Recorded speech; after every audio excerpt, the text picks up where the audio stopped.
G Gopakumar Mamata ബാനർജിയുടെ ഈ പ്രഖ്യാപനത്തോടെ India മുന്നണി തകർന്നു ഇങ്ങനെ ഒറ്റവാക്കിൽ വിശേഷിപ്പിക്കുവാൻ കഴിയുമോ? അങ്ങനെ ഒറ്റവാക്കിൽ ഇന്ത്യ മുന്നണി തകർന്നു എന്ന് വിശേഷിപ്പിക്കാൻ പറ്റില്ല. പക്ഷേ ഇന്ത്യ മുന്നണിയുടെ അനൈക്യം വളരെ വളരെ പ്രകടമാണ്. ഇന്ത്യ മുന്നണിക്കകത്തുള്ള വൈരുദ്ധ്യങ്ങൾ അനുദിനം കൂടി വരികയാണ്. തെരഞ്ഞെടുപ്പിന് കഷ്ടിച്ചിനി 3 മാസം 90 ദിവസത്തിന് താഴെയുള്ളൂ. ഏപ്രിൽ 18 തെരഞ്ഞെടുപ്പ് നടത്താൻ തയ്യാറാണെന്ന് ഇലക്ഷൻ കമ്മീഷൻ ചൂണ്ടിക്കാണിക്കുകയുണ്ടായി. ഏതാണ്ട് ഏപ്രിൽ പകുതിക്ക് ശേഷം തെരഞ്ഞെടുപ്പ് ഉണ്ടാകുമെന്നുള്ള ഉറപ്പാണ്. പക്ഷേ ഇങ്ങനെ ഡീമോറലൈസ് ചെയ്യുന്ന നടപടികൾ കൊണ്ട് ഇന്ത്യ മുന്നണി മുന്നോട്ട് പോയാൽ എനിക്ക് തോന്നുന്നു ഇതിനേക്കാൾ ഭേദം അവർ തന്നെത്താനെ നിന്നിട്ട്, ഓരോ കക്ഷിയും തന്നെത്താനെ നിന്നിട്ട് തെരഞ്ഞെടുപ്പ് കഴിഞ്ഞിട്ട് സാധ്യതയുള്ള മേഖലയിൽ മുന്നണി ഉണ്ടാക്കാൻ ശ്രമിക്കുന്നതായിരുന്നു. കാരണം ഒരു മുന്നണിയുടെ ഒരു ധർമ്മവും ഇവിടെ പാലിക്കുന്നില്ല. മാത്രമല്ല, ഇതിനകത്തുള്ള മറ്റൊരു വൈരുദ്ധ്യം, ഓരോ സംസ്ഥാനത്തും ശക്തമായ പ്രാദേശിക പാർട്ടിയോ അല്ലെങ്കിൽ കോൺഗ്രസ്സിന് ശക്തമായ മേഖലയോ ഉള്ളൊരു സാഹചര്യത്തിൽ, ഉദാഹരണമായിട്ട് ആം ആദ്മി പാർട്ടി പഞ്ചാബിൽ ശക്തമാണ്, തൃണമൂൽ കോൺഗ്രസ് പശ്ചിമ ബംഗാളിൽ ശക്തമാണ്, അതേപോലെ കോൺഗ്രസ്സിന് ശക്തമായ വേരോട്ടമുള്ള തെലുങ്കാന, അങ്ങനെയുള്ള മേഖലയിൽ. അപ്പോൾ അതാത് സംസ്ഥാനങ്ങളിൽ അവർക്ക് ഇന്ത്യ മുന്നണി ഉണ്ടാക്കുന്നത് കൊണ്ട് ഗുണമില്ല. അപ്പോൾ എവിടെയാണ് ഇന്ത്യ മുന്നണിക്ക് ഗുണം കിട്ടുന്ന സാഹചര്യമുള്ളത്?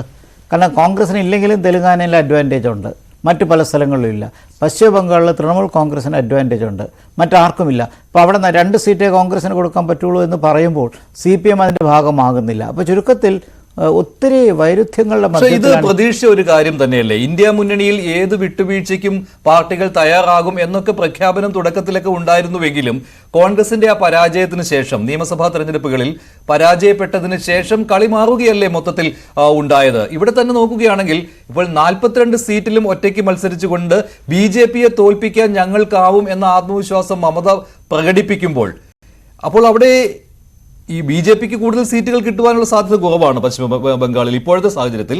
ഇനി കഴിഞ്ഞ തവണത്തെ പോലെ എന്തെങ്കിലും അത്ഭുതം കാണിച്ചുകൊണ്ട് മമതയെ കീഴ്പ്പെടുത്തുവാൻ BJPക്ക് കഴിയുമോ എന്നാണ് നോക്കേണ്ടത്. പക്ഷേ ഈ ബംഗാളിൽ ഇപ്പോൾ 42 സീറ്റിൽ മത്സരിക്കുന്ന മമതാ ബാനർജിയുടെ തൃണമൂൽ കോൺഗ്രസ്, അവർക്ക് BJPയേക്കാൾ കൂടുതൽ സീറ്റ് കിട്ടുകയാണെങ്കിൽ അതെന്തായാലും പ്ലസ് തന്നെയാണല്ലോ, ഇന്ത്യ മുന്നണിക്ക് പ്ലസ് തന്നെയാണ്.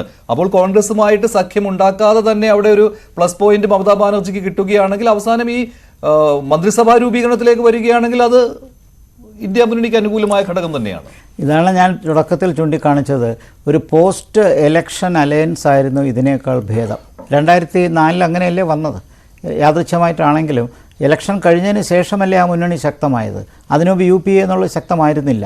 അപ്പോൾ പോസ്റ്റ് എലക്ഷൻ സിനോറിയയിൽ സാധ്യതയുണ്ടെങ്കിൽ അങ്ങനെ ചേരുക എന്നുള്ളതല്ലേ തുടക്കത്തിൽ. ഇവിടെ ആദ്യം ഈ തവണ മഞ്ജുഷ ചോദിച്ച ചോദ്യത്തിൽ ഉള്ളൊരു യഥാർത്ഥ പ്രശ്നം എന്ന് പറയുന്നത്, തിരിച്ചടി 3 സംസ്ഥാനങ്ങൾ ഉള്ളത് മാത്രമല്ല, മറ്റ് മേഖലകളിൽ ഇപ്പോൾ രാമക്ഷേത്രവുമായി ബന്ധപ്പെട്ട BJPക്ക് അനുകൂലമായ ഉത്തരേന്ത്യയിൽ വികസിച്ചുകൊണ്ടിരിക്കുന്ന ഒരു തരംഗം, അത് കുറച്ചൊക്കെ കർണാടകയിലും തെലുങ്കാനയിലും ആന്ധ്രയിലുമൊക്കെ ചെറിയ രീതിയിലെങ്കിലും സ്വാധീനിക്കും.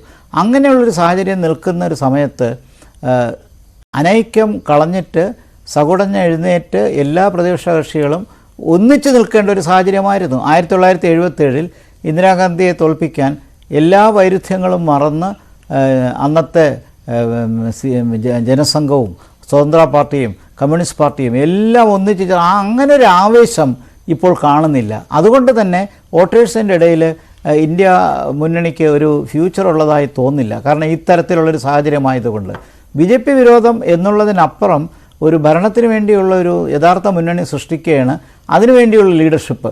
പക്ഷേ ഇവിടെ ചൂണ്ടിക്കാണിച്ച പോലെ നിതീഷ് തന്നെ ഇപ്പോൾ കളം മാറാനുള്ള സാധ്യതയില്ലേ? അപ്പോൾ മാത്രവുമല്ല, ഇതിൻ്റെ ഈ ഇന്ത്യ മുന്നണിയുടെ ചെയർമാൻഷിപ്പ് കൊടുക്കുന്ന കാര്യത്തിൽ ആദ്യമേ തന്നെ നിതീഷ് മാറി നിന്ന് നമ്മൾ ശ്രദ്ധിക്കണം. അതോടൊപ്പം ഖാർഗെയ്ക്ക് അവസരം കൊടുത്തു. അതിൻ്റെ അർത്ഥം നിങ്ങൾ മുന്നണിയുടെ സ്ഥാനം എടുത്തോളൂ, പക്ഷേ പ്രധാനമന്ത്രി അവസരം കിട്ടുമെങ്കിൽ അതിൻ്റെ അവസരം ഞങ്ങൾക്കാണ് എന്ന് നിതീഷ് പറയാനുള്ളൊരു മുൻകൂർ ജാമ്യമല്ലേ അവിടെ എടുത്തത്. അപ്പോൾ ചുരുക്കത്തിൽ വൈരുദ്ധ്യങ്ങളുടെ തന്നെ ഒരു ഘോഷയാത്രയാണ് ഈ ഇത്രയും പറ്റിയ ഈ നിമിഷം വരെയുള്ള സാഹചര്യത്തിൽ നിന്ന് കാണുന്നത്. ശരി.